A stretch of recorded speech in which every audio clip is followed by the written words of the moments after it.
Hello friends, आज हम एक स्टोरी पढ़ेंगे जो कि है मिसेस एली। अब इसे आप एडीज पढ़िए या आडीज, यह आप पर डिपेंड करता है। पर इस कहानी को लिखने वाली है सेलिना स्मिथ। सेलिना स्मिथ जो थी वो अधिकतर कहानी लिखा करते थे नॉर्थ ईस्ट की, तो ये कहानी भी नॉर्थ ईस्ट की ही है। इसमें हम एक लेडी को मिलते हैं जिनका नाम होता है मिसेस एडिस, जो कि 42 साल की एक महिला है। इनका रंग थोड़ा सांवला है और ये हाइट में एवरेज ही मान लीजिए। और ये रहती है नॉर्थ ईस्ट में, जहाँ पे घनी जंगल है और इन जंगलों में एक टिम्बरवुड नाम का पेड़ है जो कि रोशनी को नीचे नहीं आने देता, इसलिए काफ़ी अंधेरा रहता है। कहानी की शुरुआत में भी हमें यही दिखाया जाता है, काफ़ी अंधेरा है, जहाँ पे मिसेस एड्स जो है अपने घर में हैं और काफ़ी अंधेरा हो चुका है। तभी वहाँ पे एक आदमी आता है जिसका नाम होता है पीटर क्राउच। अब पीटर क्राउच जो होता है ना, वो मिसेस एड्स के जो घर में है वो चुपके से घुस जाता है। अब चुपके से घुस जाता है तो मिसेस एडिस काफ़ी परेशान हो जाती है, क्योंकि वो चाय बना रही होती है और देखती है शायद कोई आदमी आया अंदर। तो वो पूछती है पीटर क्राउच से कि क्या हुआ बेटा, तुम ऐसे चुपके से क्यों घुसे मेरे घर में। पीटर बताता है कि मैं इस क्लिंडरवुड में, यानी इस जगह का नाम है क्लिंडरवुड, वहाँ पे घूम रहा था। अचानक मुझसे कुछ ऐसा हो गया कि मेरे पीछे 4 लोग पड़ गए और मैं भागता हुआ यहाँ पहुँचा। मुझे छुपा लीजिए प्लीज। अब मिसेस एड पूछती हैं कि ऐसा तुमने क्या कर दिया। तो पीटर बताता है कि जब मैं उस जंगल में अंधेरे में घूम रहा था, तब 4 क्लॉज जो मेरे पीछे लगे थे उसने मुझे बहुत तंग किया। मैं काफ़ी घबरा गया, मेरे पास एक गन था और मुझसे वो शूट हो गया और उसमें से एक आदमी मर गया। मिसेस एडिस कहती है कि अच्छा, कौन था वो आदमी। पीटर कहता है कि काफ़ी अंधेरा था मैम और मैं उसे नहीं देख पाया।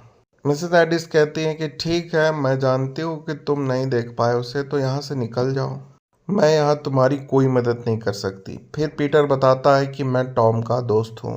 अब टॉम जो है वो मिसेस एडिसन का बेटा होता है, तो वो कहती है ठीक है, तुम यहाँ रह सकते हो। पर पीटर काफ़ी घबराया हुआ था, वो कहता है कि मुझे डर लग रहा है।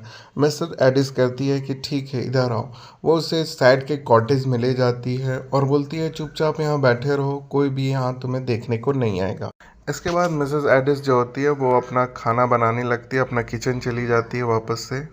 पीटर को काफ़ी अच्छा खुशबू आने लगता है, तो वो सोचता है कि वाह, लगता है खाना बन रहा है और मैं और टॉम इसे काफ़ी ज़्यादा पसंद किया करते थे। टॉम आएगा तो मैं और टॉम मिलकर खाएंगे।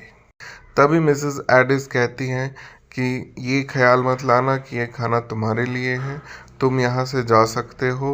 मैं जो व्यक्ति तुम्हारे पीछे पड़े थे, मैंने देखा कि वो नॉर्थ की ओर गए हैं, तो तुम साउथ की ओर जाओ।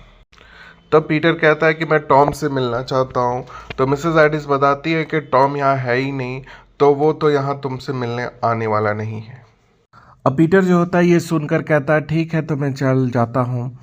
मिसेस एडिस कहती है ठीक है, जा। तभी वहाँ कुछ पाँव की आर्ट होती है और पीटर डर जाता है। मिसेस एडिस कहती है कि ठीक है, तुम यहाँ से जा सकते हो। तब पीटर बताता है कि मुझे पास कुछ भी पैसे नहीं है, मैं टिकट कैसे खरीदूंगा। मिसेस एडिस कहती है ओ, तो तुम लंदन जाना चाहते हो, ठीक है, मैं तुम्हें 7 से 8 सेबलिंग्स देती हूँ। वहाँ की करेंसी थी दोस्तों सेबलिंग्स। 7 से 8 सेबलिंग्स देने के बाद मिसेस एड कहती है कि अब तुम्हारे लिए ये पैसा इनफ होगा, इसे तुम टिकट भी खरीद सकते हो और कुछ खा भी सकते हो। पीटर उन्हें थैंक यू बोलता है और वहाँ से जाने ही लगता है कि वो कदमों की आवाज़ थोड़ी और तेज हो जाती है। मिसेस एडिस कहती है रुको तुम यहीं पे, मैं देखती हूँ। जब मिसेस एडिस वहाँ जाती है तो देखती है कि वही क्रीपर्स आए हुए हैं जो कि पीटर के पीछे पड़े थे। मिसेस एडिस कहती है कि तुम कौन हो। तब वो क्रीपर कहता है कि मैं आपके बेटे का दोस्त हूँ टॉम का, मेरा नाम वेंडर है और मैं आपको बताने आया हूँ कि किसी ने टॉम को गोली मार दी है, टॉम मर चुका है। यह सुनकर मिसेस एडिस काफ़ी ज़्यादा उदास हो जाती है, पर पीटर को अब समझ में आ गया था कि उसने जिसे गोली मारी थी वो और को नहीं टॉम था और उसने अपने ही दोस्त को मार दिया अंधेरे में। मिसेस एडिस भी ये सुनकर समझने लगती है कि पीटर ने ही शायद उसे मारा है।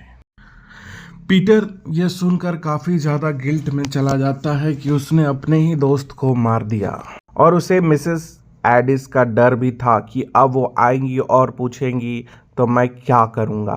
तभी वेंडर जो है वो जो दरवाजे पे खड़ा था वो अचानक से कहता है कि ठीक है, हम इसे बाद में देखेंगे कि किसने इसे मारा है, पहले हम इसका अंतिम संस्कार कर लेते हैं।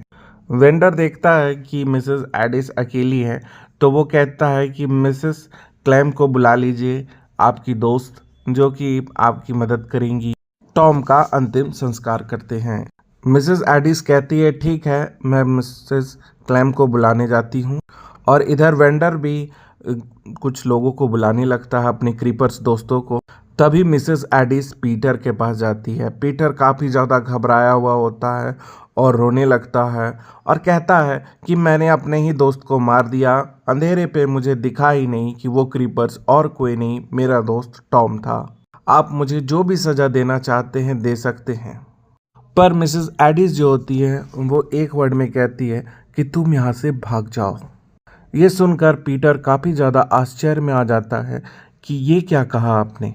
मिसेस एडिस कहती है ठीक सुना तुमने, तुम यहाँ से चले जाओ। और यही वर्ड्स दिखाते हैं कि कितना काइंड हार्टेड थी मिसेस एडिस, क्योंकि उनके पास माँ का दिल था और वो सोचती हैं कि टॉम तो बेचारा नहीं रहा और इसके चक्कर में बेचारा पीटर भी चला जाएगा जो कि मेरे बेटे जैसा ही है। इसलिए वह उसे माफ़ कर देती है और यहाँ से कहती है कि तुम यहाँ से दूर चले जाओ ताकि तुम्हें कोई पकड़ ना सके। और यहीं पे यह कहानी खत्म होती है। दोस्तों, आपको यह स्टोरी कैसी लगी हमें कमेंट सेक्शन में बताएं, और मैं आपसे ये भी रिक्वेस्ट करूँगा कि आप इस स्टोरी को बुक में पढ़ें और सारे जो नोट्स हैं वो बनाएं, ताकि आपको यह स्टोरी और भी अच्छे से समझ में आए। नोट्स बनाने के बाद फिर से एक स्टोरी मेरी ये एक्सप्लेनेशन एक बार और देखिए, आपको यह स्टोरी अच्छे से समझ में आ जाएगी। Thanks for watching.